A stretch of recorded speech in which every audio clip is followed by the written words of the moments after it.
जनवरी 2026 की हम बात कर रहे हैं और अगर आपका कुंभ लगन का चार्ट बनता हो तो आप ये वीडियो देख सकते हैं। यहाँ पे आपको जो ग्रहों की प्लेसमेंट नजर आ रही है आपके चार्ट में, ये कुछ ऐसे ही प्लेसमेंट आपको नजर आने वाली है जब भी आप अपना गोचर अप्लाई करेंगे जनवरी मंथ का। तो ये स्टार्टिंग का यानी सबसे पहला ही महीना है 2026 का, और ये आपके लिए काफ़ी ज़्यादा एक महत्वपूर्ण महीना है क्योंकि आपके नए साल की शुरुआत हो रही है। और नए साल का जो पहला महीना है अगर वो बहुत ही अच्छे से बीतता है तो बाकी महीनों के लिए भी कहीं ना कहीं एक मार्ग आपका तैयार होता है। आप में बहुत ज़्यादा पॉजिटिविटी आती है और आप आगे के जो निर्णय काफ़ी बेहतर तरीके से ले सकते हो। यहाँ पे हम सबसे पहले गोचरीय स्थितियों पर विचार करेंगे आगे बढ़ने से पहले, उसके बाद देखेंगे ये जो प्लेसमेंट आपको नजर आ रही है इनका कैसा प्रभाव आपको मिल सकता है। अगर गोचरीय स्थितियों को देखें तो सबसे पहले यहाँ सूर्य के बारे में ही बात करेंगे। सूर्य 14 जनवरी तक धनु राशि में रहने वाले हैं, इसके बाद इनका प्रवेश मकर राशि में होगा। बुध का गोचर धनु राशि में हो रहा है स्टार्टिंग में, लेकिन 17 जनवरी से फिर ये मकर राशि में प्रवेश करेंगे। वहीं शुक्र भी स्टार्टिंग में धनु राशि में रहने के बाद 13 जनवरी को मकर राशि में प्रवेश कर जाएंगे।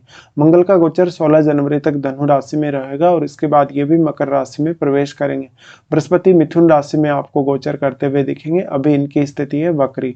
इसके अलावा शनि मीन राशि में ट्रांजिट में है और चंद्रमा 1 जनवरी को आपको वृषभ राशि में देखने को मिलेंगे। वहीं राहु और केतु के गोचर की बात की जाए तो इनके गोचरीय स्थिति में फिलहाल कोई भी बदलाव नहीं है। जहां राहु अभी कुंभ में ही गोचर कर रहे हैं, वहीं केतु सिंह राशि में है।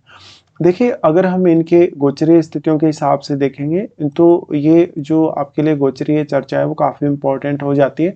यहाँ सबसे पहले लग्नेश से स्टार्ट करने वाले हैं। लग्नेश अब सेकंड हाउस में है आपके ट्रांजिट में, तो ये आपके लिए उतरता हुआ 7.5 है लगन के हिसाब से, और ये आपके लिए पैसों के मामले में बहुत ही ज़्यादा बेहतर रहेगा। तो आपको यहाँ फॉरेन से गेन होने की संभावना भी उतनी ही ज़्यादा होगी।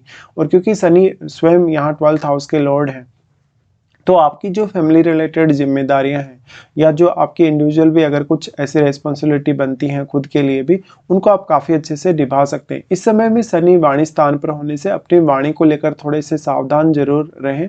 आपकी वाणी थोड़ी कर्कश हो सकती है, सामना वाला जो व्यक्ति है हो सकता है आपकी वाणी को उतना अच्छे से पसंद ना करे। शनि यहाँ से सबसे पहले अपना एस्पेक्ट डाल रहे हैं 4th हाउस पे, तो वो आपको काफ़ी ज़्यादा मदद कर रहे हैं 4th हाउस रिलेटेड डिसीजन लेने के लिए, और आप में ज़्यादा से ज़्यादा वो डिसिप्लिन लेके आ रहे हैं। ऐसे में घर परिवार का या पारिवारिक स्थिति का कोई भी ऐसा कार्य है जैसे कोई प्रॉपर्टी वगैरह का लेन देन करना हो, घर में कोई कंस्ट्रक्शन रिलेटेड काम करना हो, या घर के परिवार के जो सदस्य हैं उनके प्रति आपको कोई अपनी जिम्मेदारी निभानी हो, उस मामले में शनि का सपोर्ट आपको रहेगा। शनि का दृष्टि फिर आपके यहाँ अष्टम पे आ जाता है। अष्टम पे दृष्टि होने से आपको रिसर्च वगैरह करने में अच्छे से मदद मिलेगी, साथ साथ में आपकी स्टडीज़ के लिए भी ये काफ़ी अच्छा होगा। और आपके रिलेशनशिप के हिसाब से हालांकि ये उतना बेटर नहीं होगा, आपको इन लॉज के साथ थोड़ी खींचतान देखने को मिल सकती है। लेकिन जब आप गेन की बात करते हैं, आर्थिक रूप से लाभ की बात करते हैं, या फिर आप अपने ज्ञान को बढ़ाने के लिए बात करते हैं, तब जरूर यहाँ शनि आपको फायदा दे सकते हैं। अब क्योंकि शनि यहाँ बृहस्पति के घर में, और बृहस्पति का जो ट्रांजिट हो रहा है, बृहस्पति आपके पंचम में इस समय वक्री कंडीशन में ट्रांजिट में है, और शनि का यहाँ जो अष्टम पर प्रभाव पड़ रहा है उसकी वजह से भी आपको यहाँ काफ़ी ज़्यादा फायदे देखने को मिलेंगे। मेनली आपके लिए कोई ना कोई इनकम सोर्स बनेगा, और ये जो इनकम सोर्स रहेगा आपके लिए काफ़ी हिडन रहेगा। अभी तक आपने जो जो भी मेहनत की है, पिछले 2 जो ट्रांजिट रहे यानी 2.5 साल के जो इनके ट्रांजिट कैप्रिकॉर्न में और फिर बाद में एक्वेरियस में, तो यहाँ पे शनि का जो प्रभाव है सेकंड हाउस में आने के बाद, तो उनका सारा का सारा जो रिजल्ट है आपको अब मिलना चाहिए। यहाँ से अब शनि फिर दृष्टि डालते हैं आपके, अगर देखा जाए तो 11th हाउस पे। 11th हाउस पे इनकी दृष्टि होने से आपके लिए ये नेम फेम के मामले में बहुत ज़्यादा अच्छा होगा। नेटवर्क सर्कल को बढ़ाएगा, नेटवर्क के साथ साथ आपका जो एक कहीं ना कहीं रेपुटेशन है वो काफ़ी बेहतर होगा पहले की तुलना में। अगर आप कोई बिजनेस करते हैं तो बिजनेस के मामले में भी यहाँ पर काफ़ी लोग आपको जानेंगे और काफ़ी लोगों से आपको सपोर्ट भी मिलेगा। इस तरीके से अगर देखा जाए तो आप अपने धन को लेकर, अपने रिश्तों को लेकर या अपने लाभ को लेकर काफ़ी सीरियस रहने वाले हैं। उसके बाद देखते हैं यहाँ गुरु के ट्रांजिट को। गुरु यहाँ अब आपके दूसरे घर के स्वामी तो हैं ही, वो आपके चार्ट में 11वें घर को भी रिप्रेजेंट करते हैं, और अभी वक्री स्थिति में है, तो वापस ही आए हैं पीछे अपने यहाँ पंचम भाव में आए, उच्च की स्थिति से निकलकर वो यहाँ मिथुन में आए और वक्री स्थिति में है, तो कुछ बहुत बड़ा ये इशारा कर रहे हैं। देखिए, आप ये देखिएगा जब से गुरु यहाँ पहले प्रवेश किए थे मिथुन राशि में, तब से लेकर अब तक आपके कौन कौन से ऐसे काम रहे जहाँ पर आपने प्लानिंग तो किया, लेकिन आप उस प्लानिंग के हिसाब से काम नहीं कर पाए, या आपको कोई भी ऐसा व्यवधान आ गया, कोई भी ऐसी रुकावट आ गई, या बाद में आपने अपना डिसीजन बदल लिया, तो वहाँ पर अब आपको फोकस करने का समय, तो नई स्टार्टिंग के लिए ये समय उतना बेटर नहीं होगा। जैसे ही गुरु यहाँ मार्गी होने लगेंगे वैसे ही आपके जो रिजल्ट्स होंगे सामने आने लगेंगे। तो जो जो भी काम आपके रुके हैं, अटके हैं, या जानबूझकर आपने किसी भी काम में डिले किया है, तो वहाँ पर आपको अभी ध्यान देना चाहिए। यहाँ पे गुरु आपके चार्ट में अब क्योंकि वो सेकंड लॉर्ड होकर यहाँ आ रहे हैं, तो जो भी लोग शेयर मार्केट में फंसे हैं, जिन लोगों को ट्रेडिंग वगैरह में लॉस हुआ है, या जिन लोगों के जो कंपनीज के जो शेयर हैं वो ऊपर नहीं जा पा रहे, या जिन लोगों का पैसा कहीं ना कहीं फंस गया है, या जो लोग भी अभी लॉस में, उन लोगों के लॉस की रिकवरी के चांसेस काफ़ी स्ट्रॉन्ग होंगे। साथ में क्योंकि अब बृहस्पति इसलिए भी ज़्यादा इंपॉर्टेंट हो जाते हैं आपके लिए आर्थिक रूप से, क्योंकि वो धन वाले दोनों ही भावों को रिप्रेजेंट करते हैं। यहाँ पे अब इनका सबसे पहले दृष्टि होगा आपके नवम भाव पे, जहाँ पर बृहस्पति आपको विदेश यात्रा में मदद कर रहे हैं, हायर स्टडीज में मदद कर रहे हैं। साथ में आपके पिता के साथ रिलेशंस को लेकर भी काफ़ी बेहतर स्थिति होगी। हालांकि अपने चार्ट में आप पंचम भाव में बैठे हुए ग्रह और आपके नवम भाव में बैठे हुए ग्रह को जरूर देख लीजिएगा। इसके साथ साथ आपके चार्ट में जो जन्म के समय की स्थिति है ग्रहों की, जो आपके 11th हाउस में कोई भी अगर प्लैनेट है, या आपके 2nd हाउस में कोई भी अगर प्लैनेट है, उनकी स्थिति भी आपको देखनी होगी। गुरु का प्रभाव फिर आपके 11th हाउस पे होगा, जहाँ पर आपको रुका हुआ पैसा, अटका हुआ पैसा मिल सकता है। जो मेनली जो लोग जॉब कर रहे हैं उनके लिए ये ज़्यादा बेहतर होगा। साथ में अगर आप कोई नई स्टार्टिंग कर रहे हैं, कोई नया बिजनेस करने के लिए विचार कर रहे हैं, तो इस समय आपका जो निर्णय होगा आपके लिए काफ़ी मैटर करेगा। और इनका दृष्टि फिर आपके लगन पर होगा, जहां वो राहु को काफ़ी ज़्यादा कंट्रोल करने का काम कर रहे हैं। गुरु का दृष्टि राहु पर होने से राहु के रिजल्ट और ज़्यादा कहीं ना कहीं बेहतर होंगे, और आपकी जो अंडरस्टैंडिंग होगी, आपकी जो मैच्योरिटी होगी, कहीं ना कहीं और ज़्यादा सामने आ सकेगी। तो मेनली यहाँ पंचम का जो गुरु होता है लाइफ में कुछ नए अनुभव लाने के लिए, या आपको बहुत ज़्यादा मैच्योर बनाने की तरफ आगे ले जाता है। साथ में लेकिन पंचम भाव में बैठे हुए ग्रह का भी उतना ही अहम रोल होगा, क्योंकि यहाँ जो भी प्लैनेट है आपके जन्म के समय का आपके पंचम में, उस प्लैनेट के साथ यहाँ गुरु का युति हो गया। उसके बाद यहाँ हम देखते हैं थर्ड लॉर्ड यानी मंगल को। मंगल आपके चार्ट में अगर देखे जाएं तो तीसरे घर के साथ साथ वो 10वें घर के भी स्वामी हैं। मंगल अभी ट्रांजिट में अगर उनकी स्थिति को देखा जाए तो धनु राशि में ही रहने वाले, उसके बाद वो मकर में भी प्रवेश करेंगे। धनु राशि में लगभग इनकी जो स्थिति बन रही है 16 जनवरी तक ये है।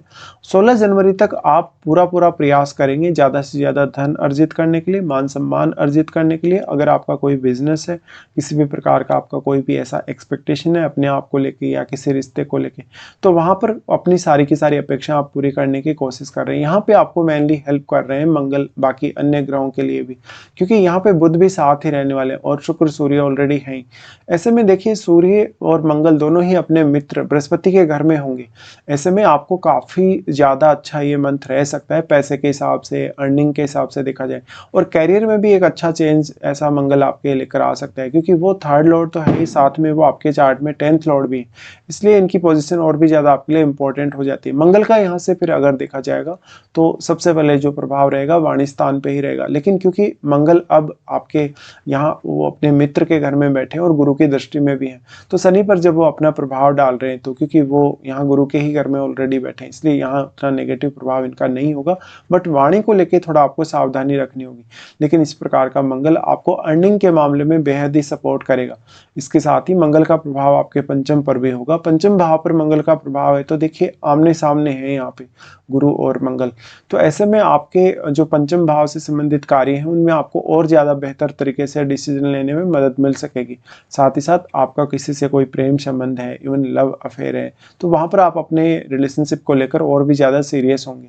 इसके अलावा मंगल का प्रभाव जो आपके 6th हाउस पे पड़ रहा है, देखिए मंगल क्योंकि बहुत ही अच्छी स्थिति में है इस समय ट्रांजिट में, और वो अपने नीच के घर पे जब भी प्रभाव डालेंगे तो यहाँ वो आपको बिल्कुल भी नुकसान नहीं करेंगे, इवन वो आपको काफ़ी प्रोटेक्ट करने का काम करेंगे।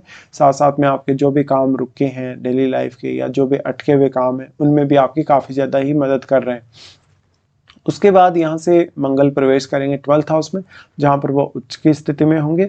और 12th हाउस में प्रवेश करेंगे तो हालांकि ये मैरिड लाइफ के लिए अच्छा नहीं होगा उतना, लेकिन आपका अगर कैरियर से रिलेटेड कोई भी 12th हाउस से संबंध है, अगर विदेश से आपके कैरियर का संबंध है, आप ऑलरेडी अगर विदेश में सेटल्ड हैं, तो आपको काफ़ी ज़्यादा गेन होने की संभावना रहेगी। मंगल यहाँ पर उच्च की स्थिति में होंगे तो आपकी अपेक्षाएं और भी ज़्यादा तेज़ी से बढ़ेंगी अपने कैरियर को लेकर। 12th हाउस में स्थित होकर मंगल सबसे पहले आपके 3rd हाउस पे दृष्टि डालते हैं, जहां पर वो अपने ही घर पे दृष्टि डाल रहे हैं। तो यहाँ वो आपके ज़्यादातर स्किल्स को इम्प्रूव करेंगे, आपको कम्युनिकेशन में बेहतर बनाएंगे, साथ साथ में कोई भी प्रकार के रिस्क लेने में भी आपकी स्थिति बेहतर करेंगे। लेकिन क्योंकि यहाँ थोड़े रिलेशंस बिगड़ जरूर सकते हैं भाई बहनों, रिलेटिव्स के साथ या पड़ोसियों के साथ। मंगल का प्रभाव फिर यहाँ से होगा आपके 6th हाउस पे और 7th हाउस दोनों पे ही। तो मैरिज के हिसाब से, रिलेशनशिप के हिसाब से तो ऐसा मंगल उतना अच्छा नहीं है, लेकिन कैरियर के मामले में फिर भी आपको सपोर्ट करेगा। किसी भी प्रकार का आपका ऊपर इस समय कर्ज है, किसी भी प्रकार की कोई भी कैरियर में बाधा है, कोई भी डिसीजन आप नहीं ले पा रहे, तो वहां पर आप इस समय ध्यान दे सकते हैं। मंगल का दृष्टि जो सप्तम पर होगा, यहाँ आपके जीवन साथी के साथ बहुत ज्यादा लड़ाई झगड़ा, विवाद या इवन फाइट होने की संभावना रहेगी। साथ में उनके सेहत को लेकर भी आपको यहाँ विचार करना रहेगा। उसके बाद यहाँ हम देख लेते हैं शुक्र को। शुक्र 4th लॉर्ड है, साथ में वो नवम घर के भी स्वामी, और शुक्र का ट्रांजिट भी आपके 11th हाउस में ही हो रहा है। तो मेनली ये मंथ में आपके पास ज्यादा से ज्यादा पैसा आना चाहिए और ज्यादा से ज्यादा जो आपकी अपेक्षाएं हैं वो पूरी होनी चाहिए। शुक्र यहाँ है तो मेनली वो आपको काफी हेल्प कर रहे हैं यहाँ पर, और आपके क्रिएटिविटी को भी बढ़ाने का काम कर रहे हैं। शुक्र का दृष्टि आपके पंचम पर होगा। इसके साथ साथ शुक्र क्योंकि 4th लॉर्ड है, तो ये धन के रूप में गेन या बहुत ज्यादा ऐशो आराम, लग्जरी के रूप में पैसा पाने के लिए बहुत अच्छी स्थिति है। शुक्र का जो प्लेसमेंट है ये हालांकि आपकी अपेक्षाओं को काफी तीव्र करेगा। वैसे धनु राशि का जो शुक्र होता है उतना बेटर रिजल्ट नहीं लाता, लेकिन फिर भी यहाँ 11th हाउस का ये शुक्र है। तो शुक्र अगर आपके चार्ट में भी बहुत ही वेल प्लेस्ड है, तब इस प्रकार के गोचर का आपको ज्यादा फायदा मिल सकता है। शुक्र यहाँ पे क्योंकि अब वो नवम घर के स्वामी होकर आ रहे हैं, तो अगर आपका किसी अदर स्टेट से पैसा आता हो, इवन अगर फॉरेन से पैसा आता हो, तो शुक्र आपकी काफ़ी ही मदद कर रहे हैं यहाँ पे। उसके बाद देखा जाए तो यहाँ वो आपको काफ़ी क्रिएटिव बनाने में भी मदद कर रहे हैं, आपके निर्णयों को बेहतर कर रहे हैं, साथ साथ में कुछ नए इनकम सोर्सेज के मामले में भी इनका आपको सपोर्ट रहेगा। उसके बाद यहाँ से आगे बढ़ जाएं तो शुक्र का गोचर जो है यहाँ से चेंज होगा, और फिर वो 13 जनवरी से जा रहे हैं मकर में। देखिए मकर में अगर शुक्र जा रहे हैं तो फॉरेन से इनकम होने की संभावनाएं काफ़ी ज़्यादा बढ़ जाएंगी, बट ये मैरिड लाइफ या रिलेशनशिप के लिए उतनी बेटर स्थिति नहीं है। शुक्र यहाँ पे अब क्योंकि 4th लॉर्ड और 9th लॉर्ड है, तो जो भी लोग इस समय विदेश जाने का प्लान, या जो लोग ऑलरेडी विदेश में सेटल्ड हैं, उनको यहाँ ज़्यादा से ज़्यादा ध्यान देना चाहिए, क्योंकि सबसे ज़्यादा फायदा उन्हीं लोगों को होगा। उसके बाद यहाँ जो शुक्र अपना दृष्टि डालते हैं 6th हाउस पे, तो ज़्यादा खर्चा करने से बचें, साथ साथ में लोन लेने से भी आप बचें। उसके बाद देखते हैं बुध को। बुध आपके पंचमेश और आपके चार्ट में वो अष्टमेश है। बुध का अगर ट्रांजिट में देखा जाए तो बुध आपके हालांकि धनु राशि में ही रहेंगे स्टार्टिंग में, बाद में वो मकर में भी जाएंगे। देखिए 11th हाउस का बुध रहेगा तो आपको कार्य मैनेज करने में काफ़ी ज़्यादा ही हेल्प मिलेगी, और यहाँ वो गुरु की दृष्टि में भी रहेंगे साथ में, क्योंकि गुरु की जो दृष्टि है वो अपने घर पे होगी, तो बुध के रिजल्ट बहुत ही ज़्यादा बेहतर होंगे। इसके साथ साथ आपको अष्टम भाव से गेन होने की संभावना काफ़ी ज़्यादा है। ये गेन आपको ज्ञान के मामले में या तो फिर धन के मामले में हो सकता है। उसके बाद यहाँ बुध जा रहे हैं 12th हाउस में। 12th हाउस में इनका जो ट्रांजिट होने वाला है 17 जनवरी से होगा। 17 जनवरी से देखा जाए तो आपके कुछ स्पेसिफिक खर्चे होंगे जो कि मेनली आपने अभी तक रोक के रखे थे। बुध के यहाँ आने से आपका कोई भी अगर ऐसा कार्य है जहाँ पर आप विदेश के साथ डायरेक्टली इनडायरेक्टली जुड़ रहे हैं, या आपका कोई भी ऐसा बिजनेस भी है जिसका संबंध आपका डायरेक्टली विदेश से, तब आपको बुध काफ़ी हेल्प कर रहे हैं। बुध यहाँ आपको पंचम भाव के थ्रू भी गेन प्राप्त करने में हेल्प करेंगे और आपके अष्टम भाव के थ्रू भी। बट 12वें घर का बुध है, तो इंटरव्यू वगैरह कहीं देने जा रहे हैं, नए कहीं जॉब में शुरुआत कर रहे हैं, कुछ नया स्पेसिफिक कर रहे हैं कैरियर में, तो थोड़ा समय आपको यहाँ रुकना पड़ सकता है। उसके बाद यहाँ से देखेंगे चंद्रमा को। चंद्रमा आपके 6th हाउस के स्वामी है, और शुरुआत में इनका जो ट्रांजिट होगा आपके 4th हाउस में होगा। तो ये समय कहीं ना कहीं परिवार के सदस्यों के साथ आप स्पेंड करना पसंद करेंगे, या परिवार के सदस्यों से आप उनका हाल जानेंगे किसी भी तरीके से, चाहे आप अपने घर से कितना भी दूर रहते हैं। चंद्रमा 4th हाउस में आ रहे हैं तो एक मेजर सेटिस्फेक्शन या तो एक मेजर रिलीफ आपको अपनी लाइफ में देखने को मिलेगा। चंद्रमा लगभग 2 दिन तक रहने के बाद फिर वो आपके पंचम में रहेंगे, जहाँ पर वो आपको काफ़ी क्रिएटिव और इमोशनल बनाने वाले, साथ साथ में अपने रिश्तों के लिए भी कहीं ना कहीं आप ज़्यादा सीरियस नजर आएंगे। चंद्रमा यहाँ से अगर गुजर रहे हैं तो निश्चित तौर पे वो आपको आर्थिक रूप से काफ़ी लाभ करवा सकते हैं। चंद्रमा का फिर यहाँ ट्रांजिट होगा 6th में। 6th में वो अपने ही घर में आ जाएंगे, जहाँ पर उनकी स्थिति हालांकि अपने घर में होने से ठीक होगी, लेकिन यहाँ पर उतना ज़्यादा मदद आपकी चंद्रमा नहीं कर सकते हैं। अगर किसी अन्य प्लैनेट का प्रभाव है आपके 6th हाउस पे, तब आप उस ग्रह से जरूर ही मदद कर सकते हैं, और अगर वो ग्रह यहाँ चंद्रमा का मित्र हो तो ज़्यादा अच्छा है।